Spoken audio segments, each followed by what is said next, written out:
A massive snowstorm dumped up to what is expected to total 20 to 25 inches of snow on Lancaster County overnight and into Saturday afternoon. Wind gusts of up to 15 miles per hour whipped drifts to 6 feet and higher. Governor Ed Rendell declared a statewide emergency and said the National Guard would be made available to assist state police. 18 counties are now under advisories, watches, or severe weather warnings.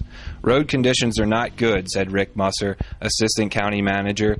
Many secondary roads are open, but drifting snow is undoing the work of plows in rural parts of the county, Musser said. Major roads like Routes 30, 283, and 222 are snow-covered but passable, he said. He urged drivers to stay off the roads until the storm ended and road crews had a chance to finish their work.